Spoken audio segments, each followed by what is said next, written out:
21 quintal प्रति एकड़ धान के खरीदी हुई से हमार खाद्य मंत्री बतात रही ने कि इस साल रिकॉर्ड तोड़ धान के खरीदी हुई से 145 लाख मीट्रिक टन धान के खरीदी, बम्पर खरीदी, अभी तक के रिकॉर्ड तोड़ खरीदी हमारे भारतीय जनता पार्टी के सरकार इस साल करी से 3100 रुपया की बात हो रही से 24,72,000 से ज्यादा किसान इस साल धान बेची ने, उमन के समर्थन मूल्य मिल गई। और आज जो अंतर के राशि रही हमार जो मोदी जी गारंटी दे रही कि हमारी सरकार बनेगी, भारतीय जनता पार्टी की सरकार बनेगी तो एक मुश्त अंतर की राशि को देंगे। और आज आप सब साक्षी हो, आंध्रा में तेलंगाना में सब पहले से मिल रहा है पैसा, ये नया बात नहीं है। ये देश में मोदी गारंटी पहले हो रहा है। मोदी साहब देश का प्रधानमंत्री अगर या 3100 रुपया का छत्तीसगढ़ में दे रहा है तो ईपी में देना चाहिए, पूरे देश में देना चाहिए। वो भारत सरकार का योजना होता है, मोदी गारंटी होता है। ये कैसा गारंटी है? एक राज्य में इसको तो पूरा सिरे भूपेश बघेल को जाना चाहिए। भूपेश बघेल कारण इन लोग मजबूर में करीब छोटा सा 11 सीट लोकसभा को देखकर ये 3100 रुपए दिए। नमस्कार, मैं हूं मोहन तिवारी। आज के मुद्दे में आपका स्वागत है और आज का मुद्दा हमारा आधारित है गारंटियों की जीत हार पर। जी हां, हम बात कर रहे हैं उन्हीं गारंटियों की जिसको आधार बनाकर छत्तीसगढ़ में बीजेपी ने सरकार बनाई और अब देश में सरकार बनाने की तैयारी है। ऐसे में दांव पर लगी हुई है मोदी की प्रतिष्ठा और इसीलिए गारंटियों को पूरा करने का जो राज्य सरकार पर दबाव था उसके तहत अब राज्य सरकारें सारी गारंटियां पूरी कर रही हैं। पर क्या इन गारंटियों के पूरा होने से चुनावी समीकरण बदल जाएंगे? चुनाव में इनका कितना कुछ खास असर पड़ेगा और गारंटियों को पूरा करने के बाद क्या भाजपा पर और विश्वास जमेगा? इन्हीं सब बातों पर आज चर्चा करेंगे। मिल लेते उन मेहमानों से जो कि इस चर्चा में हमारे साथ रहेंगे। बहुत स्वागत करेंगे। हमारे साथ जुड़ रहे हैं कांग्रेस का पक्ष रखने के लिए रवि गौलानी जी, बहुत स्वागत है आपका। बीजेपी का पक्ष रखने के लिए हमारे साथ स्टूडियो में मौजूद है रितेश, बहुत स्वागत करते हैं आपका। और राजनीतिक नजरिया लेकर हमारे साथ राजनीतिक विश्लेषक जुड़े हुए हैं लखन चौधरी जी, बहुत स्वागत है आपका। तो तीनों मेहमानों का स्वागत है। और जैसे कि हमने बताया कि गारंटियों को दांव में रखकर चुनाव लड़ा जा रहा है, उसके आधार पर रणनीति बनाई जा रही है और दो बड़ी गारंटियां पूरी करने के बाद बीजेपी अपनी छाती को 56 इंच का बताकर दावा कर रही है लोकसभा जीतने का। इसका कितना असर होने वाला है, इसको लेकर क्या स्ट्रेटेजी कांग्रेस बना रही है, प्रतिक्रियाओं का दौर शुरू करते हैं। पहले बीजेपी से समझ लेते हैं। रितेश जी, दो बड़ी गारंटियां आपने पूरी कर दी, दो बड़े वर्ग को फोकस कर लिया, महिला और किसान, लेकिन इसमें भी कहीं मीन मेख निकाला जा रहा है, सभी महिला को नहीं मिला, महिलाओं को जो वादा था वो पूरा नहीं हुआ, किसानों के साथ कुछ जो वादे थे वो पूरे नहीं हुए। इस तरीके की बातों के बीच गारंटियां पूरी हुई हैं। आगे क्या इन्हीं के बल पर, इन्हीं के दम पर वोट मांगा जाएगा, ये मान के चलें? सबसे पहले टीवी 24 के सभी दर्शकों को मेरा नमस्कार है और मैं बता देना चाहता हूं, मोदी की गारंटी के माध्यम से हमने विधानसभा चुनाव लड़ा और जनता ने इसे सर आंखों पर उतारते हुए हमें सत्ता की चाबी सौंपी थी। और भूपेश बघेल जिन्होंने 5 साल जनता के लिए कुछ नहीं किया, उनको सत्ता से बेदखल होने काम किया। हमने सबसे बड़ा वादा किया था, महिलाओं के खाते में हम 1,000 रुपये प्रति माह की दर से वार्षिक 12,000 रुपये डालेंगे। तो आपने देखा कि 10 तारीख को हमारे प्रदेश के मुख्यमंत्री माननीय विष्णुदेव साय जी ने महिलाओं के खाते में पैसा डालने का काम किया। दूसरा, किसानों के खाते में 31 रुपये प्रति क्विंटल की दर से जो अंतर राशि होती है, जिसमें 2186 रुपये केंद्र सरकार का रहता है, बाकी अंतर राशि आज हमने 13,320 करोड़ रुपए 24.72 ऐसे लाख किसानों के खाते में पैसा डालने का काम किया है। तो ये मोदी की गारंटी आज प्रदेश में काम कर रही। इसके भी पहले हमने सबसे पहला काम किया था, जो पूर्ववर्ती सरकार के हमारे सामने 2 साल का जो बकाया बोनस था उनके खातों में हमने डालने का काम किया। तो ये मोदी की गारंटी पूरे देश भर में चल रही है, छत्तीसगढ़ में चल रही है। निश्चित रूप से ये आने वाले लोकसभा में हमारे लिए फायदेमंद रहेगा और जनता जानती है कि प्रदेश और देश की का भलाई और विकास करने में भारतीय जनता पार्टी हमेशा सशक्त रही है। जो बोलते हैं हम करके दिखाते हैं। चलिए, और यही एक बड़ा आधार है और इसी आधार को बताने के लिए बार बार इस बात को दोहराया जा रहा है कि डबल इंजन की सरकार है तो गारंटियां भी उसी गति से पूरी की जा रही हैं। आज एक बड़ी गारंटी पूरी हुई है तो बड़ा दांव भी चला जा रहा है किसानों के दिल जीतने का। रवि जी, आप लोगों के हाथ से तो चीजें निकलती जा रही हैं, जिसको आधार बनाकर पिछले 2 महीने से निशाना कांग्रेस साध रही थी कि भाई किसानों को कहा गया था समर्थन मूल्य 3100 रुपए एक मुश्त मिलेगा, वो कब मिलेगा बार बार आप पूछते थे। अब ये देखिए अंतर की राशि जो बाकी थी वो भी किसानों को मिल गई, गारंटियां तो पूरी हो रही है। ऐसे में आप लोग के पास अब बचा क्या है? मोहन जी, मैं सबसे पहले आज बधाई देना चाहूंगा भूपेश बघेल जी को कि उनकी सोच, जो उन्होंने कहा था कि 2500 रुपए हम छत्तीसगढ़ में धान खरीदी कर देंगे, जो भारतीय जनता पार्टी बोनस नहीं दे पाई थी अपने कार्यकाल में, आज वो मजबूर हो गई है कि हमें 3100 रुपए जो वादा किया था वो करना पड़ेगा। ये सोच, इस तरह की चीज को डेवलप करने वाले अगर कोई छत्तीसगढ़ में पितामह है, मैं पितामह कहूंगा आज उन्हें, तो वो भूपेश बघेल जी हैं। निश्चित पिछले 3 महीनों में हमारा कोशिश थी, हमारा प्रयास था एज ए विपक्ष के नाते कि हम भारतीय जनता पार्टी को उनके वादे याद दिलाएं, क्योंकि उन्होंने छत्तीसगढ़ की जनता से वादा किया था। लेकिन इन्होंने वादा किया था 3100 रुपए करेंगे समर्थन मूल्य। मोहन जी, इन्होंने अंतर की राशि बांटी है, हमारी योजना थी उसका नाम बदल दिया, हमने बनाई थी राजीव गांधी किसान न्याय योजना, आज वो कृषक उन्नत योजना हो गई। योजना वही है, डिफरेंस का पैसा इन्होंने दे दिया, लेकिन 3100 रुपए का समर्थन मूल्य नहीं हुआ है।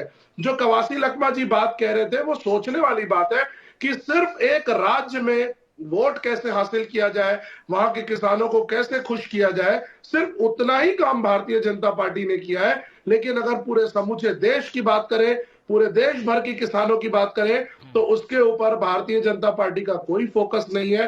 वो सिर्फ वोट की पॉलिटिक्स कर रहे हैं। उन्हें लग रहा है बहुत जल्द आचार संहिता लग जाएगी तो किसानों को पैसे दे दो, किसानों के खातों में पैसे गए हैं। निश्चित इस बात की मैं स्वागत भी करूंगा, लेकिन ये भेदभाव है। और अगर छत्तीसगढ़ में ये काम हो पा रहा है तो पूरा का पूरा श्रेय छत्तीसगढ़ में इस योजना के पितामह भूपेश बघेल जी को दूंगा। चलिए, पूरा श्रेय तो दे दिया कांग्रेस ने भूपेश बघेल को, पिछली सरकार को, और उनके दबाव के कारण आप गारंटियां पूरी कर रही है। एक बार जवाब दे दीजिए रितेश जी, फिर आगे हम लखन जी के पास चलेंगे। जी, मुझे लगता है रवि कॉलोनी जी को तो अध्ययन करके बैठना चाहिए, क्योंकि भूपेश बघेल जी ने लास्ट के 1 साल का उन्होंने बकाया जो अंतर राशि था उन्होंने नहीं दिया, जिसके कारण किसानों में बहुत ज्यादा रोष व्याप्त था। आपको मालूम होना चाहिए विधानसभा चुनाव के पहले एक सर्वे आया था, किसानों से पूछा गया कि क्या भूपेश बघेल जी आपके लिए काम कर रहे हैं, तो उन्होंने बोला हम तो ठगा हुआ महसूस कर रहे हैं, काका हम ठग दे है। तो मुझे लगता है एक बार वो ध्यान देना चाहिए कि उनके वादा पूरा करने का काम केवल भारतीय जनता पार्टी ने किया है, उसकी सरकारों ने किया है। और जो बात करें रवि जी जो पूरे देश भर किसानों की, तो आपको मालूम होना चाहिए कि जो आंदोलन हुआ है ये देश भर किसानों का विषय नहीं है। अलग अलग राज्यों में उसके जो समर्थन मूल्य के ऊपर जो अंतर राशि होती है वहां की राज्य सरकारें तय करती है। तो छत्तीसगढ़ में भी माननीय विष्णुदेव साय की सरकार ने तय किया है, क्योंकि हमने चुनाव के पहले मोदी की गारंटी संकल्प पत्र के माध्यम से इनमें घोषणा किया था कि हम चुनाव जीतेंगे तो हम ये वादा पूरा करेंगे। तो हमने आज वादा पूरा किया है। अब भूपेश जी ने जो वादा 36 वादा किया था, एक वादा वो बता दे कि कितने वादाओं में उन्हें खरा उतरा जनता के विश्वास में, तो मैं मान जाऊंगा। चलिए फिर आएंगे, एक बार तो वादों पे भी बात करेंगे, लेकिन लखन जी के पास चलते हैं। लखन जी, किसी भी वोटर के लिए ये बड़ी अच्छी सुखद बात होती है कि उसको जो वादे किए गए थे वो पूरे हो गए हैं। अब वादे पूरे हो जाते हैं तो उसका विश्वास जमता है। उस विश्वास को हासिल करने के लिए कई प्रयास बीजेपी सरकार कर रही है और ये 2 प्रयास तो सामने दिखाई दे रहे हैं। क्या इसका असर पड़ेगा छत्तीसगढ़ की राजनीति पे? विश्वास कायम करने में कामयाब हो पाएगी क्या सरकार? जी देखिए मोहन जी, इस समय जो माहौल बन रहा है उससे तो लग रहा है कि भाजपा के पक्ष में जो है पूरी तरह से वोटर का जो है मन बन रहा है। लेकिन देखिए अभी चुनाव होने में 2 महीना है। अप्रैल के जो है अंतिम सप्ताह में लगभग छत्तीसगढ़ में चुनाव होंगे और आप जानते हैं कि एक दिन में जो है माहौल बदल जाता है।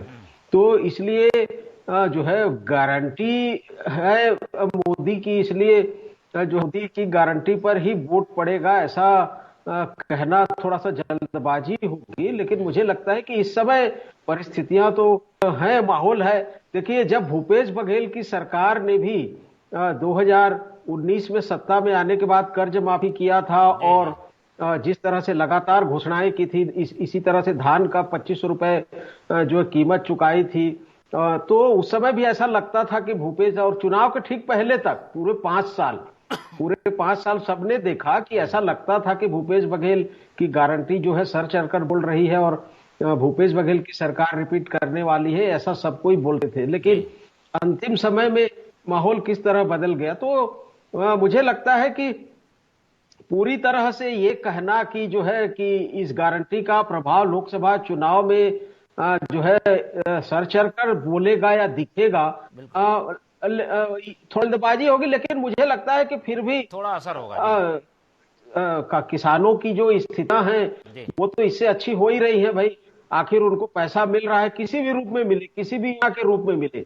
महतारी बंधन का पैसा मिला, उसके पहले जो पिछले सरकार की जो गारंटी के रूप में जो दी गई थी, बोनस जिसको कहा जाता है धान का, वो भी पैसा मिला, अभी पैसा का आज मिला है। तो निश्चित तौर पर किसानों के लिए, महिलाओं के लिए ये खुशखबरी तो है, अच्छी बात तो है।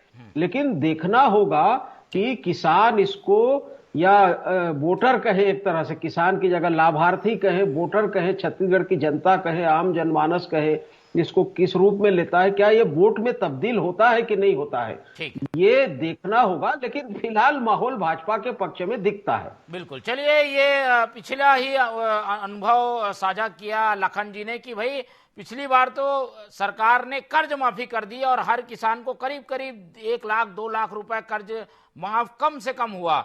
उसके बावजूद लोकसभा का परिणाम दूसरी तरीके का आ गया, लोकसभा के मुद्दे अलग होते हैं।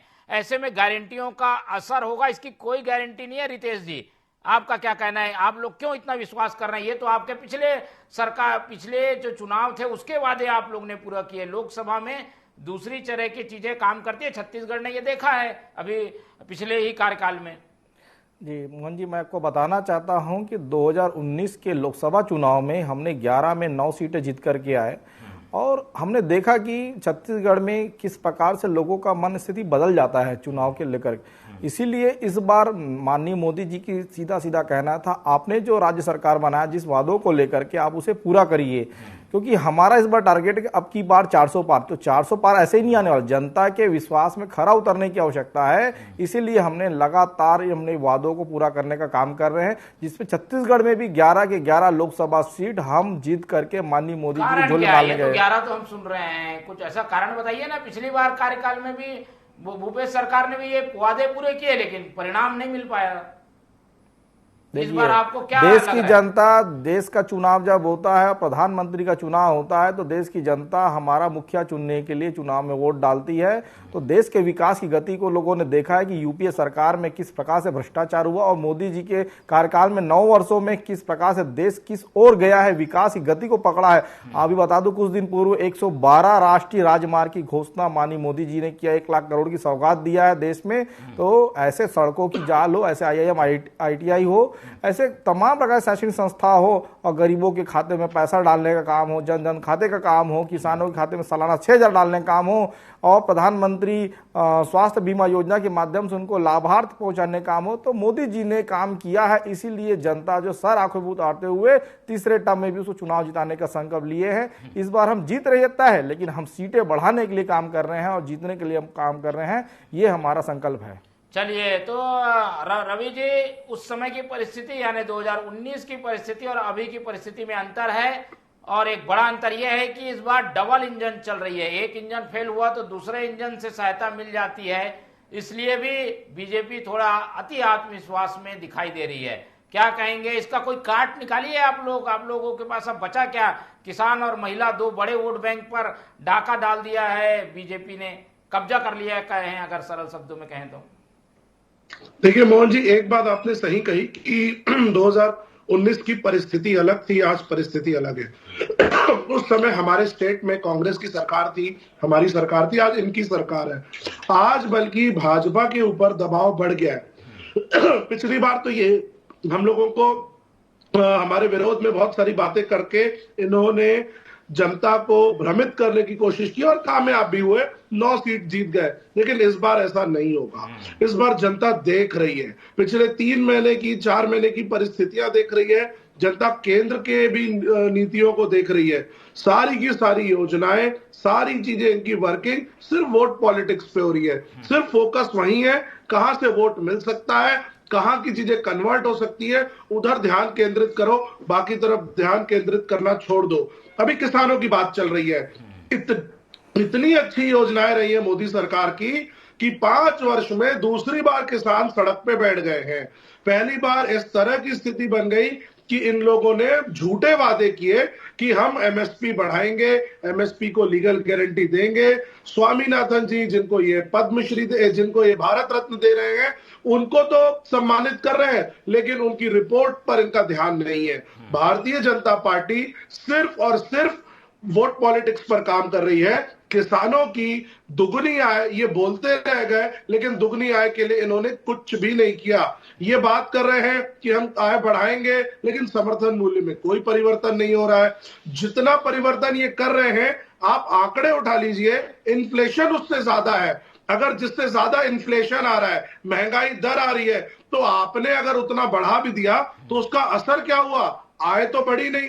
आपने सिर्फ उसको कॉम्पेंसेट किया कि भैया महंगाई बढ़ गई है तो उतना पैसा आप ले लो। सही मायने में किसानों का कोई विकास नहीं हो रहा है मोहन जी। भारतीय जनता पार्टी सिर्फ दिग्भ्रमित करती है, लोगों को कंफ्यूज कर रही है, जनता को दिखा रही है कि बहुत बड़ा हम आपके लिए काम करेंगे। लेकिन छत्तीसगढ़ की जनता समझदार है, वो इनके ठगों पर, इनके ठग जैसी बातों पर नहीं आएगी। मुझे पूर्ण विश्वास है कि आने वाले लोकसभा चुनाव में पिछली बार 9 सीटें भारतीय जनता पार्टी जीती थी, इस बार 9 से ज्यादा सीटें कांग्रेस जीत के आएगी। चलिए, लेकिन कुछ बाकी रह गया है क्या? गारंटियां तो ये लगातार पूरी कर रहे हैं आप लोग, जिसे मुद्दा बना सकें, ऐसी कोई बात है तो बताइए। रितेश जी से फिर सवाल कर लेंगे। देखिए, ये कंफ्यूज इन्होंने पहले कैसे किया कि महतारी वंदन योजना हर महिला को देंगे, बाद में इनकी बात आ गई पात्र महिलाओं को देंगे। अब पात्र महिलाओं में इन लोगों ने क्या कर दिया कि जिसका इनकम टैक्स कार्ड बना हुआ है, जो इनकम टैक्स पेई है, उसको नहीं लेंगे। लेकिन शुरू में वोट लेते टाइम इन लोगों ने सब पर ध्यान केंद्रित किया। इन्होंने बोला था 500 रुपए में गैस देंगे, बाद में बोल दिया जिसका उज्ज्वला कनेक्शन रहेगा उसी को देंगे। इन लोगों ने 200 रुपए जो बोनस की जो बात कही, पिछले सरकार का बोनस दिया, उसमें भी अगर आप आंकड़े उठाएंगे तो जो 2013-14 में किसानों के आंकड़े थे उसको दिया, लेकिन बोनस कब का ड्यू था? 16-17, 17-18 का। तो किसान जो उस समय बढ़ गए थे उसका इन लोगों ने पूरी तरीके से नहीं दिया। जनता देख रही है, किसान देख रहे हैं कि भारतीय जनता पार्टी कैसे उनको गोल गोल घुमा करके वोट बटोरने का काम कर रही है, लेकिन विकास के मायनों में, सही तरीके से उनको पूरा करने के मायनों में हर जगह पे भारतीय जनता पार्टी पीछे है। चलिए, पीछे है, और ये विपक्ष का धर्म भी है कि वो कहीं आप लोग चूकते हैं, पीछे रहते हैं, तो वो सवाल उठाए, और इसीलिए वो सवाल उठा रही है। भले आप लोग गारंटी पूरी करने का दावा करें, लेकिन गारंटियों में जो होल है, छोटे बड़े सब बता रही है कांग्रेस। इन सब की चीजों के बीच चुनाव होना है, ऐसे में आप लोगों की बातें जनता स्वीकार करेगी, इन्हें रिजेक्ट कर देगी। इससे इस बात के लिए आप लोग क्यों इतने अस्वस्थ हैं? रितेश जी, देखिए, मुझे लगता है कि रवि गवालानी जो कह रहे हैं उन्हीं की बातों में एक वो प्रश्न का उत्तर छुपा हुआ है कि जब भूपेश बघेल जी की सरकार थी तो उन्होंने 36 वादे करके छत्तीसगढ़ की जनता को ठग करके गंगा जल की कसम खा करके तो आ गए। उन्होंने 5 साल में युवाओं, बेरोजगार युवाओं को बेरोजगारी भत्ता देने का काम नहीं किया। उल्टे ऐसे जो आंदोलन कर रहे हैं बेरोजगार युवाओं को लाठी भांजने का काम किया। नया रायपुर में भी इन्होंने उन किसानों को जो अपना हक मांगते थे उनको लाठियां भांजते हुए जेल भेजने का काम किया।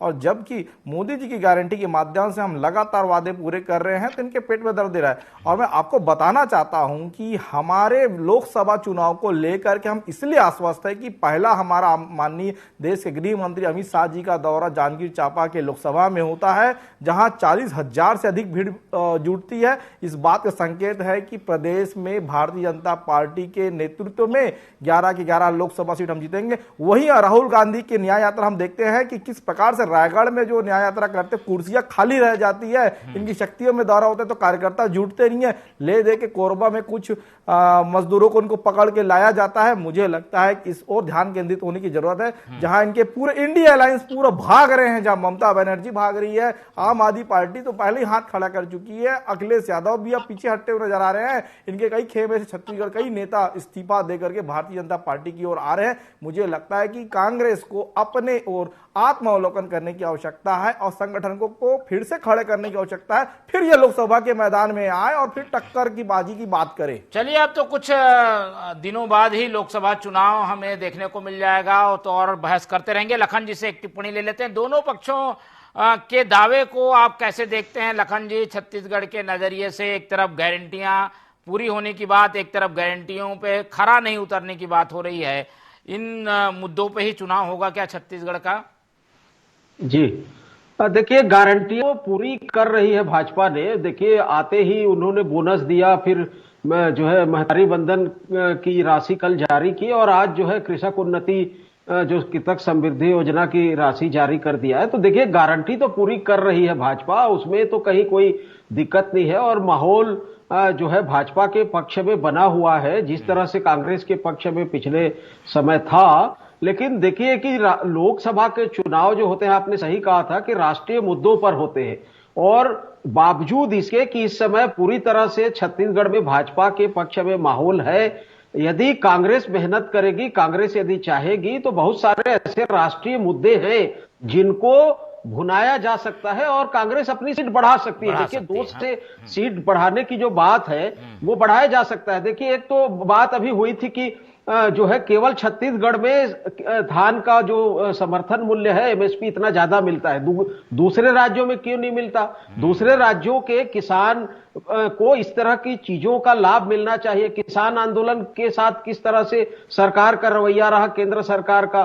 फिर आप देखिए कि चुनाव आयोग में जिस तरह से जो है मामले चल रहे हैं, चुनाव आयोग में एक जो है आयुक्त की इस्तीफा देने के बाद किस तरह से स्थिति हो गई है। फिर इलेक्टोरल बॉन्ड का मुद्दा है, एसबीआई का मुद्दा। देखिए, बहुत सारे राष्ट्रीय मुद्दे हैं जिनको लेकर लोकसभा में परसेप्शन, पब्लिक परसेप्शन बनाया जा सकता है, बदला भी जा सकता है, बशर्ते कांग्रेस उसको एकजुट होकर किस तरह से अपने पक्ष में लेती है।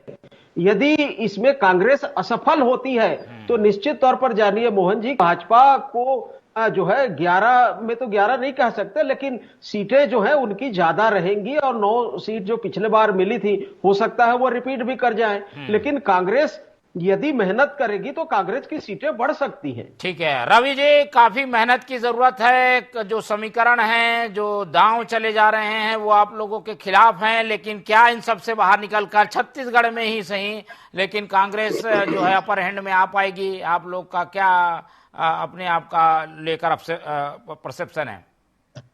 देखिए मोहन जी, एक बात तो सही कही लखन जी ने कि हमें मेहनत करनी पड़ेगी। हम मेहनत कर रहे हैं। चुनाव को कभी भी हल्के में नहीं लेना चाहिए। अगर आप किसी भी कांग्रेस के प्रवक्ता, कार्यकर्ता, नेता की बात सुनेंगे तो वो व्यक्ति कभी भी ये नहीं कहेगा कि हम मेहनत नहीं करेंगे। लेकिन आप बीजेपी की अगर आप बात करेंगे तो वो लोग हर बार एक ही चीज बोलते हैं, हम आश्वस्त हैं, हम आश्वस्त हैं, हम आश्वस्त हैं। क्या मेहनत करेंगे, क्या नहीं करेंगे, ग्राउंड की बात कभी नहीं करते। कई बार मुझे इनकी बातों पे डाउट होता है कि कहीं कोई पीछे मैनेजमेंट तो नहीं हो रहा है। और अगर हमारे इलेक्शन कमिश्नर जैसे व्यक्ति अगर इस्तीफा दे देते हैं, अगर सुप्रीम कोर्ट ये कह देती है कि इलेक्टोरल बॉन्ड्स जो है वो कॉन्स्टिट्यूशनल वैलिडिटी नहीं है, वो गलत तरीके से लाए जा रहे हैं, तो प्रश्नवाचक चिन्ह तो खड़ा होता है कि आखिर भारतीय जनता पार्टी बैकडोर में कर क्या रही है, इनके दिमाग में क्या चल रहा है, क्या पीछे कोई मैनिपुलेशन हो रहा है, क्या रही है बीजेपी? हम मेहनत करेंगे, हम पूरे प्रयास कर रहे हैं। राहुल गांधी जी दूसरी यात्रा निकाल रहे हैं, एक यात्रा में घूम रहे हैं, लोगों से मिल रहे हैं। मैं अभी उज्जैन में उनसे मुलाकात करके आया हूं, वो एक एक व्यक्ति से मिल रहे हैं, ग्राउंड पे हर व्यक्ति से सजेशन ले रहे हैं क्या बेहतर कर सकते हैं। छत्तीसगढ़ में भले बेहतर बीजेपी कुछ करने की कोशिश कर रही होगी, लेकिन देश के मुद्दों पर चुनाव है, इसलिए देश के मुद्दों पर वोट पड़ेंगे। रितेश जी 30 सेकंड जल्दी बताइए, इसका हल क्या कैसे निकले, कि इस चुनौती से कैसे निकलेंगे आप लोग? देखिए, मैं तो यही बोलूंगा, अभी देश में राहुल गांधी या उनकी कांग्रेस पार्टी हमारी चुनौती है ही नहीं। इसको आप कॉन्फिडेंस बोल लीजिए या जो आपको आप शब्द बोलना है। हम तो सीटें बढ़ाने के लिए चुनाव लड़ रहे हैं, क्योंकि भारतीय जनता पार्टी पूरे 5 साल काम करती है जनता के लिए। हम चुनाव लड़ने के लिए केवल काम नहीं करते, हम जनता के सेवा के लिए काम करते हैं। हमारी आज भी रायपुर लोकसभा की प्रबंध समिति की बैठक हुई है। हमारे 9 विधानसभा में रायपुर लोकसभा के अंतर्गत पूरे प्रदेश भर में विधानसभा का कार्यालय खुल गए हैं। क्लस्टर बैठक हो गई, बूथ की और शक्ति केंद्र की बैठक हुई है। कांग्रेस जहां केवल मोदी जी के पीछे और गाली देने में लगी हुई है, वहीं हमारी तैयारी लगभग पूर्ण हो चुकी है और हम आधे से ज्यादा हम संपर्क और लाभार्थी संपर्क के माध्यम तैयारियों का आकलन जनता को करने दीजिए। और जनता तैयार बैठी है, वो उसके जो तैयारी है वो दिखती नहीं है, उसका असर हमें जनादेश के रूप में दिखाई देगा, तो उसके लिए हम थोड़ा इंतजार करेंगे। फिलहाल समय कम है, इसलिए चर्चा यहीं खत्म करते हैं। इस पूरी चर्चा में हमारे साथ रवि गवलानी जी जुड़े, उनका बहुत धन्यवाद। हमारे साथ रितेश जी थे, उनका बहुत बहुत धन्यवाद। और लखन चौधरी जी ने हमें अपना कीमती समय दिया, उनका बहुत बहुत धन्यवाद। तो तीनों मेहमानों का धन्यवाद करते हुए आज की ये चर्चा यहीं खत्म करते हैं और आप लोग से रखते हैं उम्मीद कि देखते रहिए आप लोग TV24। रखिए अपना बहुत ख्याल। नमस्कार।